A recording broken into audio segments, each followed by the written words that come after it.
गुरुदेव की क्रियाकलापों से परिचित कराता है और अध्यात्म का सही स्वरूप क्या होना चाहिए ये हमें समझाता है।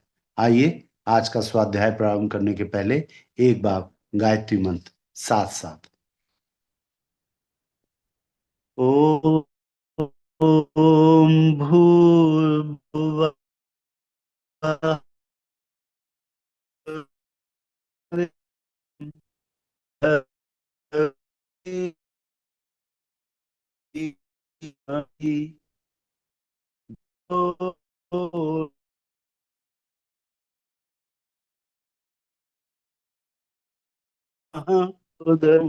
महेश्वर गुरुवे परब्रह्म तस्मै श्री गुरुवे नमः। तस्मै श्री गुरुवे नमः।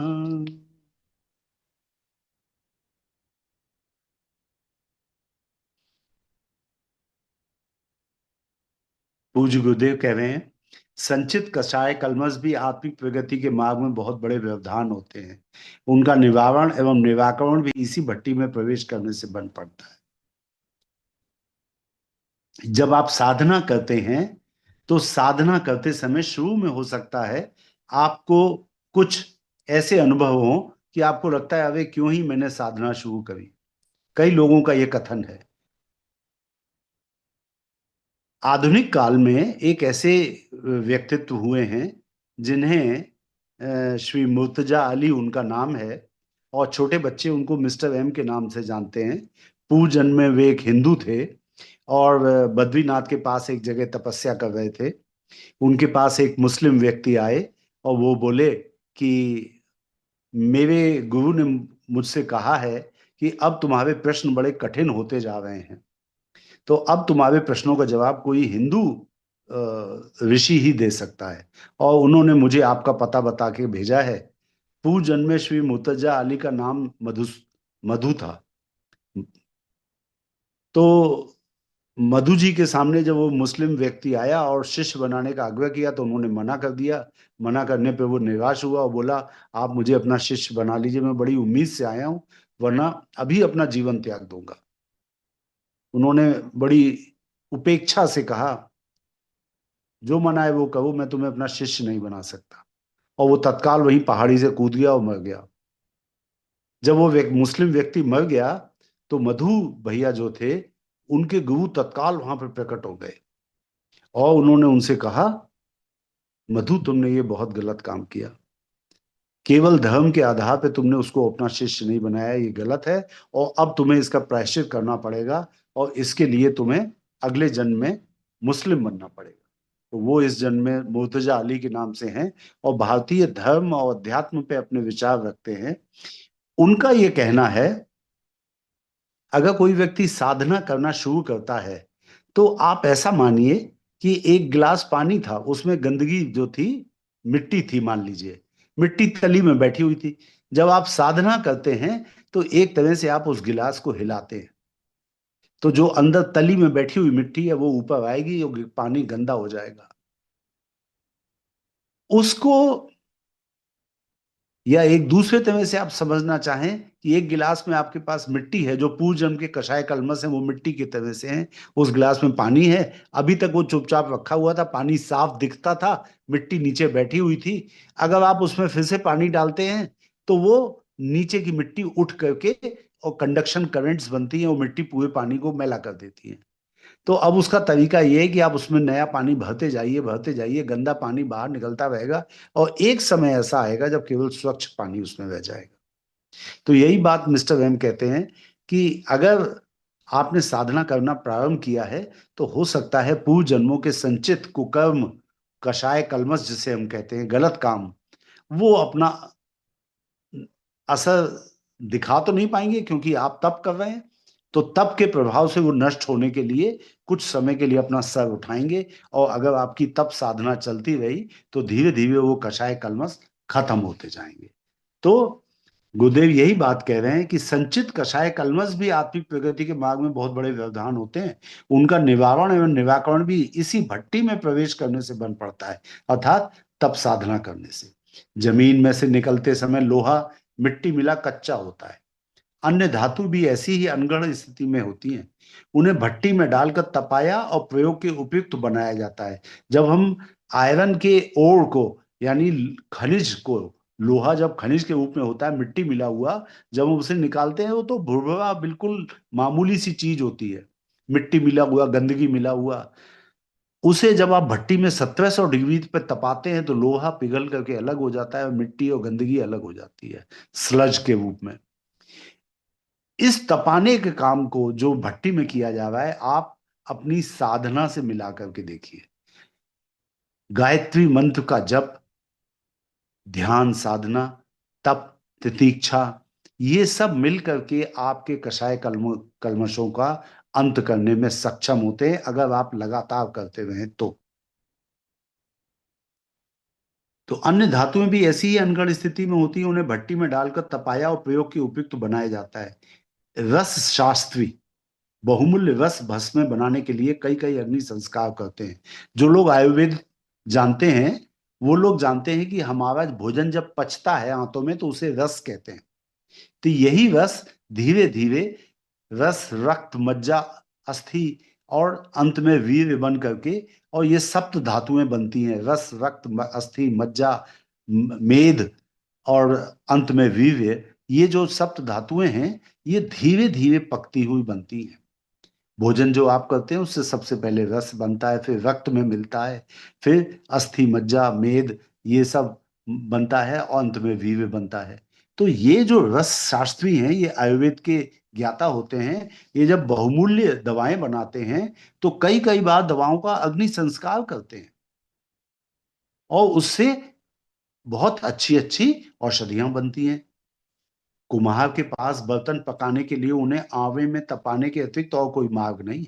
कुम्हार कच्ची मिट्टी के बर्तन बनाता है, कच्ची मिट्टी जरा सी ठोकर लगेगी टूट जाएगा, जरा सा पानी पड़ेगा वो गल जाएगा।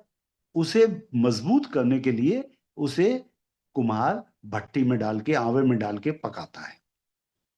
मनुष्यों पे भी यही नियम लागू होते हैं। ऋषि मुनियों की सेवा, साधना, धर्म धारणा तो प्रकट है ही, साथ में अपने लक्ष्य की पूर्ति के लिए आवश्यक शक्ति अर्जित करने के लिए तपश्चर्या भी समय समय पर अपनाते रहते थे। यह प्रक्रिया अपने अपने ढंग से हर महत्वपूर्ण व्यक्ति को संपन्न करनी पड़ी है और करनी पड़ेगी। या तो आपने ये काम किया है या आपको ये काम करना पड़ेगा, अगर आप अपने पूर्व जन्म के कषाय कल्मशों को हटाना चाहते हैं, अगर आप अच्छे व्यक्ति बनना चाहते हैं।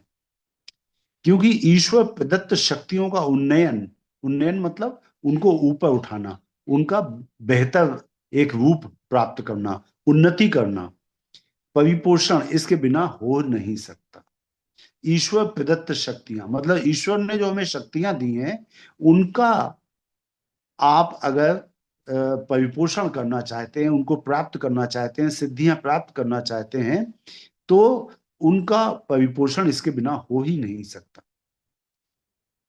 व्यक्तित्व में पवित्रता, प्रखरता और परिपक्वता ना हो तो कहने योग्य, सराहने योग्य सफलताएं प्राप्त कर सकने का सुयोग ही नहीं बनता। अगर आपका व्यक्तित्व पवित्र नहीं है, प्रखर नहीं है, परिपक्व नहीं है, तो कहने योग्य और सराहने योग्य सफलताएं प्राप्त करने का सुयोग नहीं बनता। कुचक्र, छद्म और आतंक के बलबूते उपार्जित की गई सफलताएं जादू तमाशे में हथेली पर जमे सरसों जमाने जैसे चमत्कार दिखाकर तिरोहित हो जाती हैं। बिना जड़ का पेड़ कब तक टिकेगा और किस प्रकार फलेगा फूलेगा। गुरुदेव कह रहे हैं कि अगर चरित्र में पवित्रता ना हो, अगर आप बहुत ही अच्छे चरित्रवान व्यक्ति ना हो, तो जो आपको सफलताएं हैं वो टिक नहीं पाएंगी। होगा क्या, फिर आप जादू तमाशा दिखाने में जुट जाएंगे। गंध बाबा जैसे, बताओ भाई कौन से फूल की गंध चाहिए, वो अपने हाथ में मुट्ठी बंद करेंगे, किसी ने कहा गुलाब, गुलाब के फूल की गंध आ गई। तो अपनी सिद्धियों को इस तरह से बेकार कर रहे हैं। तपस्या के मौलिक सिद्धांत हैं संयम और सदुपयोग, संयम और सदुपयोग। यहां पर शांति कुंज में आने के बाद मेरी कई ऐसे लोगों से भेंट हुई जिनके बारे में सीनियर लोगों ने बताया कि ये बच्चा जो है, ये बच्ची जो है, अभी थोड़े दिनों पहले इतना बुरी तरह से परेशान हो गई, इसको पता ही नहीं था कि इसके पूर्व जन्म में किए गए सारे पाप खत्म हो गए थे, और इस जन्म में इतनी पवित्र है कि शांति कुंज में आते ही इसके सारे षटचक्र जागृत हो गए, इसके पंचकोश का जागरण हो गया, और ये इतनी परेशान हैरान होकर के आदरणीय चिन्मय भैया के पास पहुंची है बच्ची कि भैया मुझे पता नहीं क्या हो रहा है, मुझे पता नहीं क्या हो रहा है। तो आदरणीय भैया ने बताया, बेटा आप इतनी निर्दोष, इतनी निष्कलंक, इतने पवित्र हो कि आपके शांति कुंज में आते ही पूर्व जन्मों के सारे अच्छे संस्कार उदय हो गए, और आपकी थोड़ी साधना से भी आप पूर्णतः जागृत हो गई है, इसलिए आपको अजीब सा लग रहा है। तो तपश्चर्या के मौलिक सिद्धांत है संयम और सदुपयोग। आप अगर अपनी प्राप्त की गई शक्तियों का संयम से इस्तेमाल नहीं करेंगे, सदुपयोग नहीं करेंगे, है ना, तो वो टिकेंगी नहीं शक्तियां। इंद्रिय संयम से पेट ठीक रहने से स्वास्थ्य नहीं बिगड़ता। ब्रह्मचर्य पालन से मनोबल का भंडार चुकने नहीं पाता। अर्थ संयम से नीति की कमाई से औसत भारतीय स्तर का निर्वाह करना पड़ता है। फलता ना दरिद्रता फटकती है, ना बेईमानी की आवश्यकता पड़ती है। समय संयम से व्यस्त दिनचर्या बनाकर चलना पड़ता है।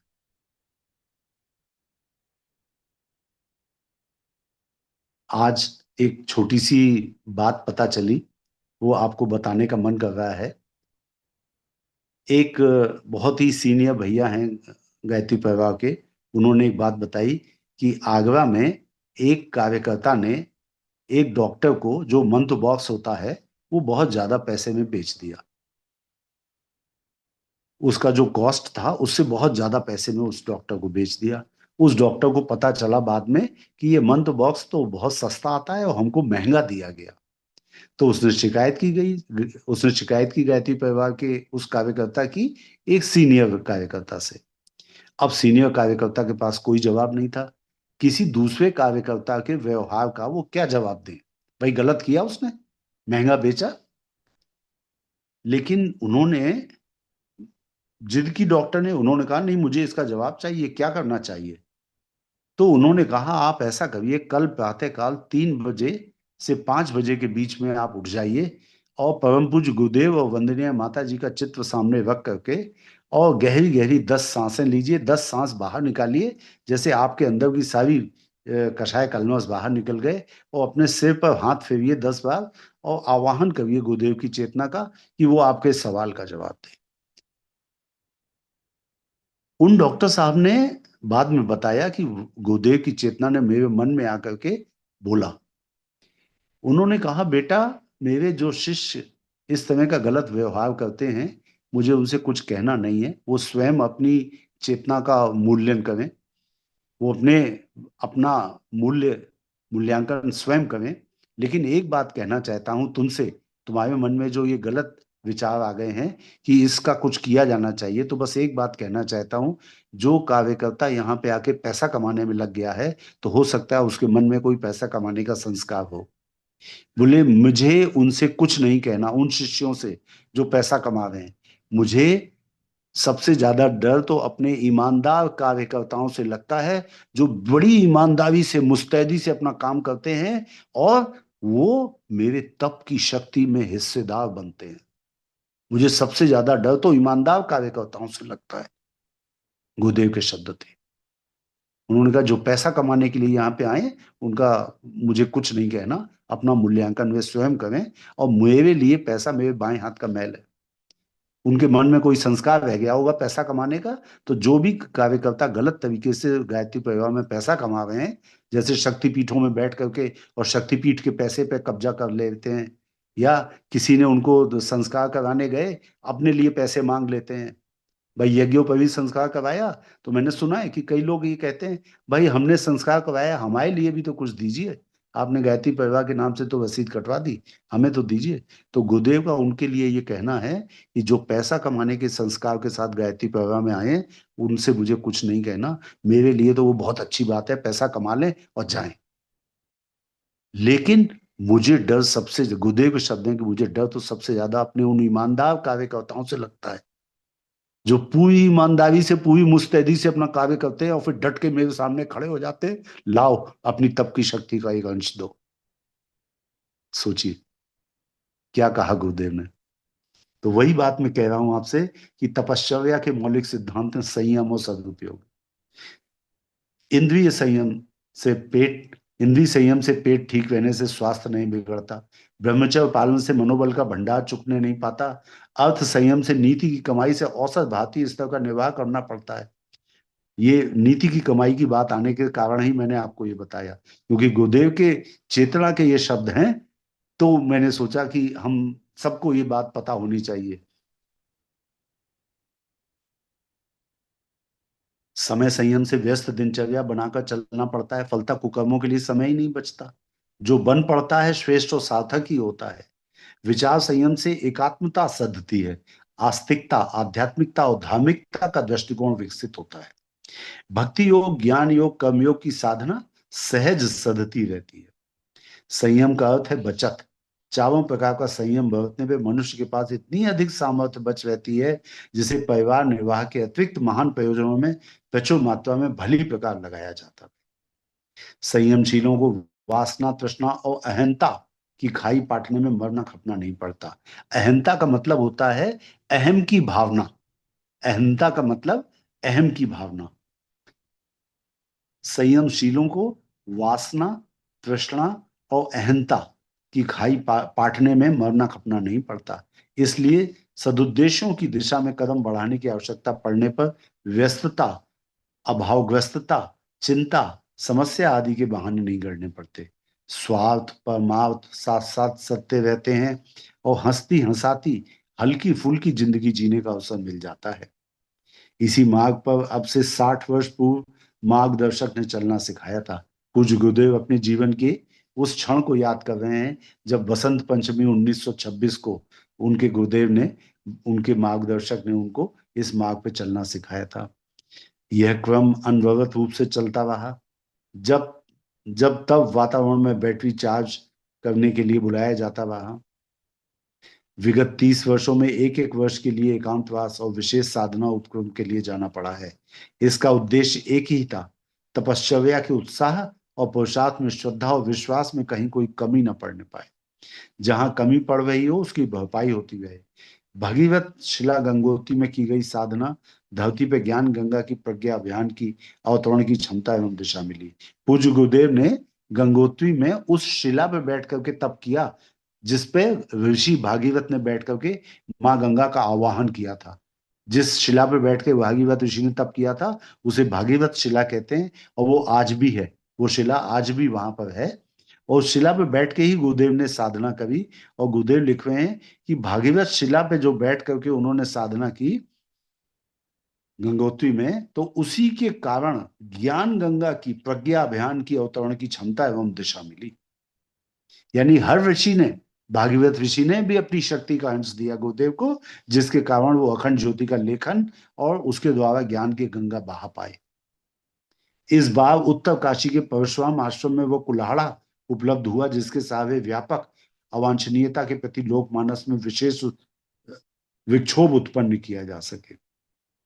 इस बार उत्तर काशी के परशुराम आश्रम में परशुराम जी ने क्या किया था? परशुराम जी हमारे जो भगवान विष्णु की अवतार प्रक्रिया में एक कड़ी है। वो भगवान राम के पहले 8 कला के अवतार कहे जाते हैं भगवान परशुराम। तो भगवान परशुराम जो हैं, उन्होंने फलसा प्राप्त किया भगवान शिव की आराधना करके। और उन्होंने भगवान शिव से कहा कि इस धरती पर जितनी भी अवांछनीयताएं हैं, जिन जो भी राजा महाराजा लोग अपनी प्रजा को तंग कर रहे होंगे, लूट रहे होंगे, टैक्स ज्यादा लगा रहे होंगे, प्रजा पालन अच्छे से नहीं कर रहे होंगे, उनके विचारों को मैं उलट करके सीधा करूंगा और नहीं मानेंगे तो फंसे से काट डालूंगा। पूज्य गुरुदेव कहते हैं उन्होंने ज्यादातर लोगों को समझा करके ठीक कर दिया था, उनके गलत विचारों को उलट करके ठीक कर दिया था। और फरसा तो कभी कभी ही प्रयोग करना पड़ता था। तो पौराणिक परशुराम ने धरती पर से अनेक आतताइयों के अनेक बार सिर काटे थे। अपना सिर काटना ब्रेन वॉशिंग है। विचार क्रांति एवं अपना सिर काटना मतलब गुरुदेव अपने बारे में लिख रहे हैं कि गुरुदेव ने क्या किया। गुरुदेव ने जो सिर काटे लोगों के, उसको ब्रेन वॉशिंग का नाम दे रहे हैं गुरुदेव, है ना। यानी कि गुरुदेव ने लोगों के सर नहीं काटे, पुराने सड़े गले विचारों को काट के फेंक दिया, अर्थात उनके ब्रेन वॉश कर दिया, नए अच्छे विचारों का आरोपण कर दिया। अपना सिर काटना ब्रेन वॉशिंग है। विचार क्रांति एवं प्रज्ञा अभियान में सृजनात्मक ही नहीं, सुधारात्मक प्रयोजन भी सम्मिलित हैं। यह दोनों ही उद्देश्य जिस प्रकार जितने व्यापक क्षेत्र में जितनी सफलता के साथ संपन्न होते रहे, उनमें न शक्ति कौशल है, न साधनों का चमत्कार, न परिस्थितियों का संयोग, यह मात्र तपश्चर्या की सामर्थ्य से ही संपन्न हो सका। तो गुरुदेव कह रहे हैं कि मैंने जो कुछ भी किया है, जैसे विचार क्रांति अभियान और प्रज्ञा अभियान चलाया गुरुदेव ने, तो इसमें केवल गुरुदेव कह रहे हैं सृजनात्मक ही नहीं है, सुधारात्मक प्रयोजन भी है। मतलब जैसे व्यसन उन्मूलन, कुरीति निवारण, ये सब गुरुदेव ने कहा है ना। गुरुदेव कहते हैं कि जैसे मृतक भोज हमें नहीं करना चाहिए, जैसे विधवा विवाह करना चाहिए, इस तरह की जो अच्छी बातें हैं वो गुरुदेव ने बताई हम लोगों को, सुधार के पॉइंट्स बताए। और उन्होंने कहा फिर सृजन की भी बातें बताई, जैसे हमारा एक आओ गणेश संस्कारवान पीढ़ी अभियान है, ये भी सुधारात्मक है। लेकिन ये सब हुआ क्यों? ये गुरुदेव की तपश्चर्या की शक्ति से हुआ है, और किसी का कृपा से नहीं हुआ।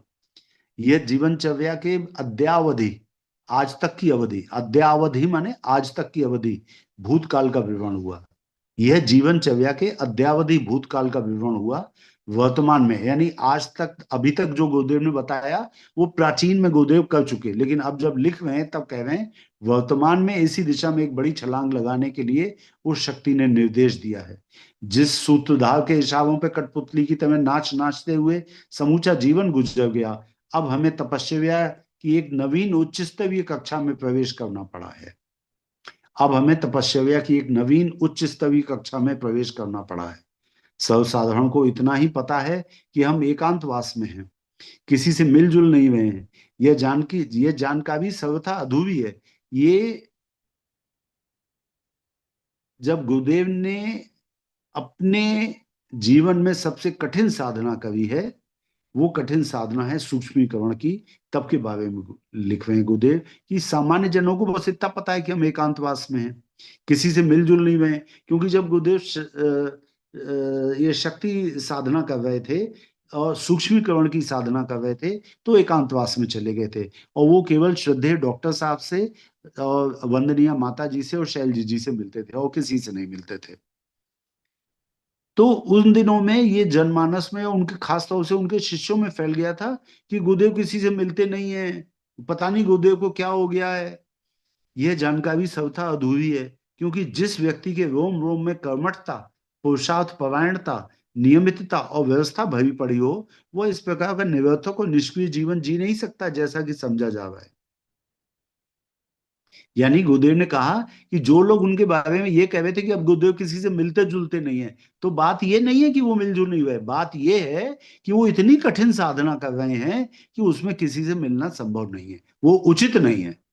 आपको याद होगा जब परम पूज्य गुरुदेव ने पहली बार दीक्षा दी थी, गायत्री जयंती का दिन था, और सन 1958 में जब सहस्त्र कुंडी यज्ञ था, तो उसमें 10 दिन तक गुरुदेव, 10 दिन तक गुरुदेव ने प्रथम दीक्षा देने से पहले 10 दिन तक केवल गंगा जल पिया था, और सूर्य की एनर्जी को अपने अंदर विड्रॉ कर रहे थे, वो डाउनलोड कर रहे थे, सूर्य की एनर्जी खींच रहे थे अपने शरीर में। और लोग बताते हैं गायत्री जयंती जून के महीने में आती है, तो जून के महीने में मोटे मोटे कंबलों को से उड़ा करके गुरुदेव को रखा जाता था, और कई कार्यकर्ता इसलिए खड़े रहते थे कि कहीं कोई गलती से उनके पैर ना छू ले, क्योंकि उस समय गुरुदेव इतनी अधिक एनर्जी डाउनलोड कर रहे थे सूर्य से।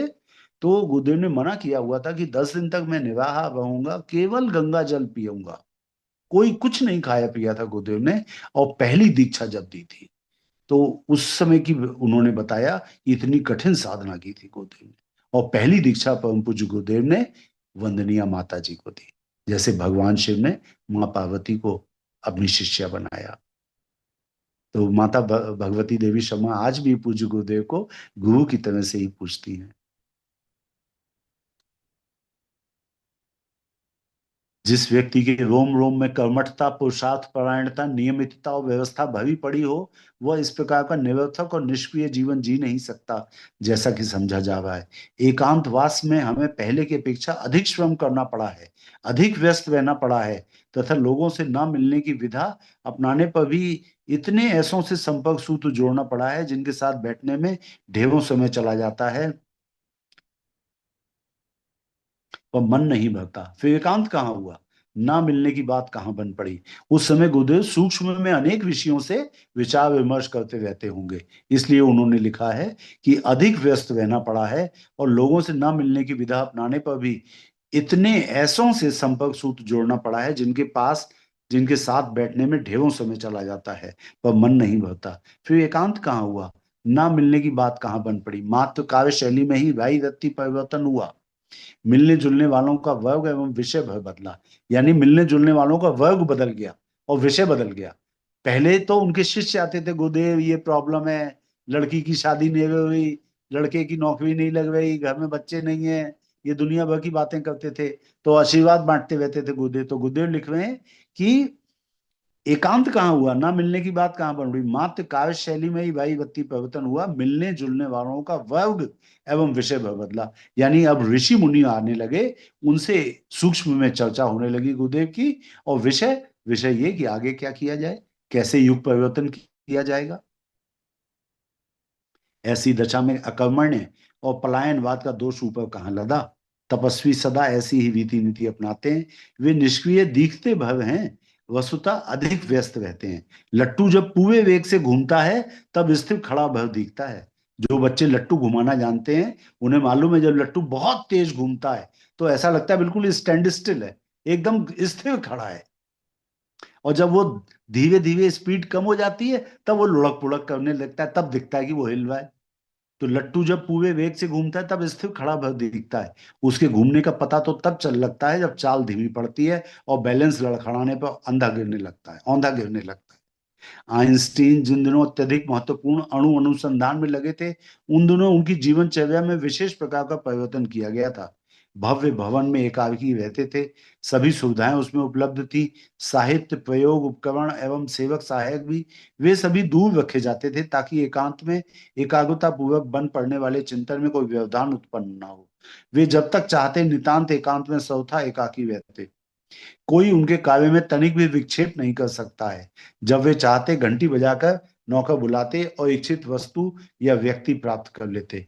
मिलने वाले मात्र कार्ड जमा कर जाते और जब कभी उन्हें बुलाया जाता तब, जबकि महीनों की प्रतीक्षा करते, घनिष्ठता बताकर कोई भी उनके कार्य में विक्षेप नहीं कर सकता था। इतना प्रबंध बन पड़ने पर ही उनके लिए यह संभव हुआ कि संसार को आश्चर्यचकित कर सके। यदि या वासों से घिरे रहते, उथले काव्यों में रस लेकर समय गुजारते, तो अन्यान्यों की तरह वे भी बहुमूल्य जीवन का कोई कहने लायक लाभ ना उठा पाते। प्राचीन काल में ऋषि तपस्वियों की जिन जीवनचर्या ठीक इसी प्रकार की थी। उसमें तन्मयता पूर्वक अपना कार्य कर सकने के लिए वे कोलाहल रहित स्थान निर्धारित करते थे और पूरी तरह तन्मयता के साथ निर्धारित प्रयोजनों में लगे रहते थे। अपने सामने भी प्रायः इसी स्तर के नए कार्य करने के लिए रख दिए गए। वे बहुत वजनदार हैं, साथ ही बहुत महत्वपूर्ण भी। इनमें से एक है विश्वव्यापी सर्वनाशी विभीषिकाओं को निरस्त कर सकने योग्य आत्मशक्ति उत्पन्न करना। गुरुदेव कह रहे हैं कि हमारे सामने भी, मतलब परम पूज्य गुरुदेव पंडित श्रीराम शर्मा अपने लिए कह रहे हैं कि पूज्य गुरुदेव के सामने भी नए नए कार्य रख दिए गए हैं, जो कि बहुत बड़े स्तर के कार्य हैं। और वो कार्य क्या हैं, महत्वपूर्ण भी हैं। इनमें से पहला कार्य है विश्वव्यापी सर्वनाशी विभीषिकाओं को निरस्त कर सकने योग्य आत्मशक्ति उत्पन्न करना। और दूसरा है सृजन शिल्पियों की जिस प्रेरणा और क्षमता के बिना कुछ करते धरते नहीं बन पड़ रहा, उसकी पूर्ति करना। यानी सृजन शिल्पियों को शक्ति देना ताकि वो कार्य कर सकें। और तीसरा है नवयुग के लिए जिन सब प्रवृत्तियों का सूत्र संचालन होना है, उनका ताना बुनना और ढांचा खड़ा करना। ये तीनों ही कार्य ऐसे हैं जो अकेले स्थूल शरीर से नहीं बन सकते, उसकी सीमा और सामर्थ्य अति न्यून है। इंद्रिय सामर्थ्य थोड़े दायरे में काम कर सकती है और सीमित वजन उठा सकती है। हाड़ मांस के पिंड में बोलने, सोचने, चलने फिरने, करने, कमाने, पचाने की बहुत थोड़ी सामर्थ्य है। उतने भर से सीमित काम हो सकता है। सीमित काव्य से शरीर यात्रा चल सकती है और समीपवर्ती संबद्ध लोगों का यत् किंचित भला हो सकता है। अधिक व्यापक और अधिक बड़े कामों के लिए सूक्ष्म और कारण शरीरों को विकसित किए जाने की आवश्यकता पड़ती है। तीनों जब समान रूप से सामर्थ्यवान और गतिशील होते हैं तब कहीं इतने बड़े काम बन पड़ते हैं जिसके करने की इन दिनों आवश्यकता पड़ रही है। पूज्य गुरुदेव कह रहे हैं कि बहुत बड़े कार्य करने के लिए आपके स्थूल सूक्ष्म कारण तीनों शरीर सामर्थ्यवान होने चाहिए। इतने बड़े बड़े तीन काव्य गुरुदेव ने बताए कि इन तीन काव्यों को करने के लिए उन्हें बहुत अपने शरीरों को सामर्थ्यवान बनाना पड़ा। इसी निमित्त उन्होंने तपश्चर्या। आज के लिए इतना ही। शेष कल हम लोग पढ़ेंगे। ओम शांति शांति शांति।